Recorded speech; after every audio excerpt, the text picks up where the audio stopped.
What's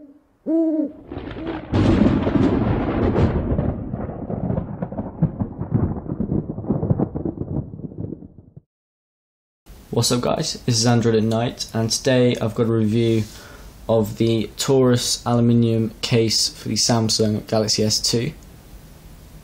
And this is actually really nice. I've used it for about a week now, and pretty much everything I have to say about this case is positive, so watch on if you're interested, and it is a really nice case. When you get it, you get, let's get this out here, you get a screwdriver, a little micro screwdriver to install and remove the actual case itself. This is pretty flimsy. It worked to get the case on and off once, but then when I tried to put it on, so sort of the third time using it, it broke, and whenever you spin it, the sort of grip revolves around the actual screwdriver, so that didn't really work after about 3 times. So likelihood is you are going to need your own screwdriver if you're going to be taking this on and off with any frequency, but it's still nice they actually included it. They also included 2 free screws. There you go, which is quite nice because I know if you're anything like me, you end up losing things like that. And you also get a whole roll of this insulated tape, which I've already cut, but it's about yay long, and that actually goes inside this case. It's not a must, but it does add that little bit more secure, adds a bit more inside it, so it's that bit more secure. And when you get it, when you buy it, this is just a review packaging. It's got some nice packaging, which I've got some pictures of, which I'll probably put up some point in this video. And you also get a guide on how to install it, and it's really easy. Basically, you stick the insulated tape inside here, which I'll show you in a bit when I take it off. You then just place the phone in, put the front cover on, screw it down, doing that screw, that screw, that screw, that one, then that one, then that one, and obviously do them to about half tightness first, and then fully tighten it down, and it should all work perfectly.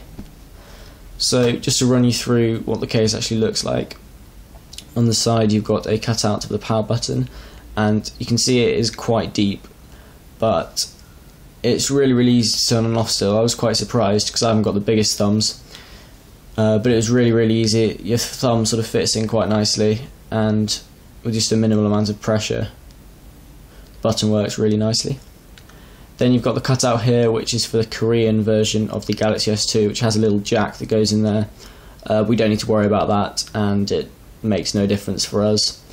The headphone jack is slightly sunken, as you can see, but the standard Galaxy S2 headphones work perfectly, as do the 2 or 3 other headsets I own, which are all vertical.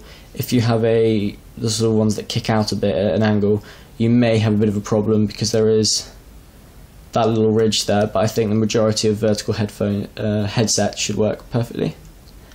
You then got a gap for the lanyard, which you can use if you have a lanyard. The volume rocker again is quite sunken, but again it's really easy to use, and because all the buttons are sunken, it does mean you've got that extra protection, because you've got the protection of the first layer, which is pretty much flush with, it's just sunken in, but then you've got sort of where it beefs out a bit here, so anything coming into contact, it's not going to hit your buttons, which is nice, keeps them from getting scratched because they are fully open. Then around the back here you've got your charging port for this oil sync cable, and that again is completely fine. I've used this for the standard Galaxy S2 sort of vertical charger.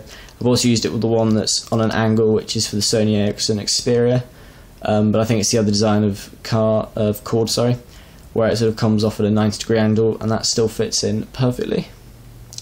They got the microphone, and call quality and sound quality with this in regards to the speakers and the microphone is perfectly fine. I've had no issues with people not being able to that's ironic, with people not being able to understand me on the phone, and again with sound everything's fine, because I'm not sure how we can see that, but that's really nice. Sorry about that, I knocked the camera off my tripod, but where were we? We were talking about call quality and the jack here. So then go across here and you can see this logo, which can't really get into focus. Come on. which is actually engraved really nicely, so if you run your finger across it, you can sort of hear my nail get caught in where it's been engraved. And then that's also true on the back here, or again it's been engraved. So that's really nice, it just says Taurus, and it sort of adds that little bit extra to the case so that it's not just plain green. And then on the back, as you can see, the whole battery cover is exposed, and it actually comes off with the case still on, which is obviously pretty important, seeing as this is a bit of a hefty beast if you want to keep taking it on and off to change the battery or whatever, as you have to unscrew it each time. So that gives you full access to the SD card, battery and SIM card. It also means that if you've got a gelatin or a wraps or whatever on your back cover, or if you've got several back covers with different designs attached to them, you can flip-flop between those. And I'll put a picture up here of this case with the wraps on, which I've subsequently taken off because a couple of other cases that I'm reviewing shortly don't fit with it.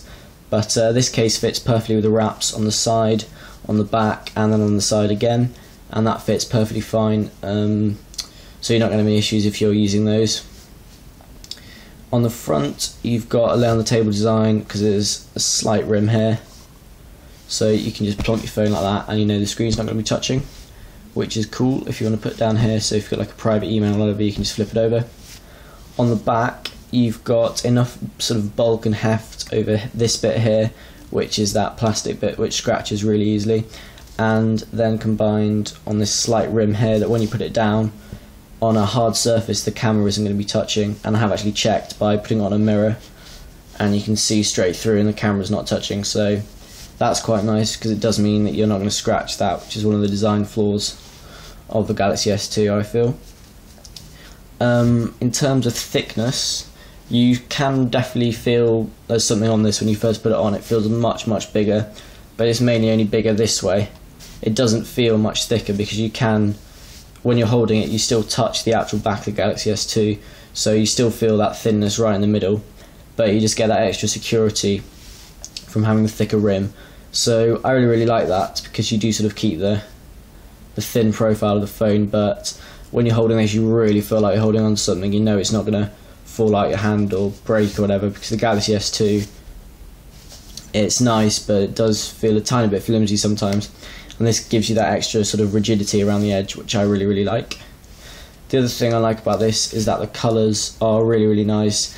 It's sort of showing up a bit brighter than it is on this camera, but it's almost sort of a limey baby green, and it looks really cool and sort of really sets the screen off, which again you can't really see on camera, but it's really nice. There's loads of different colours to choose from, and you can buy this from, forget their business card, Tough Racing, and it's from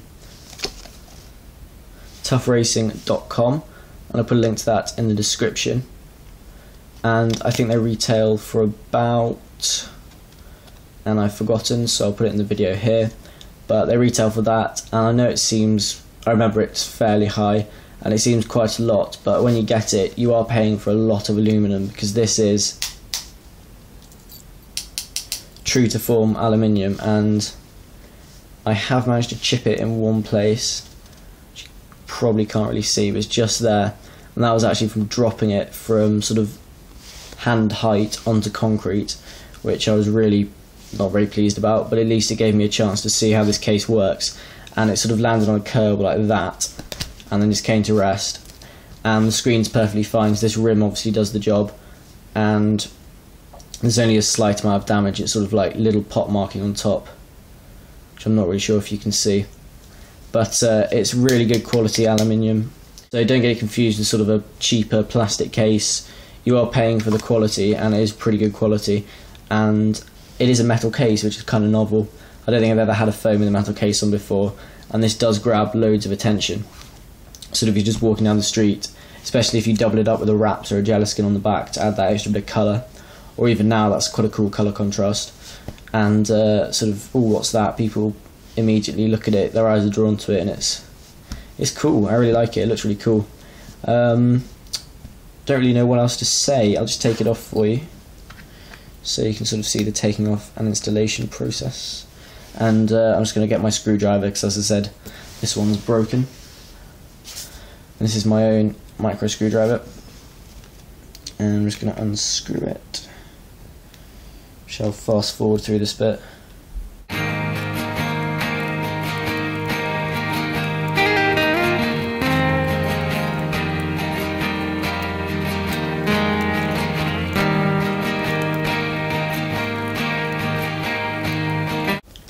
Right, so I'm just doing the last screw here, and as you can see, it's pretty easy to do. You just unscrew the 6 screws, and then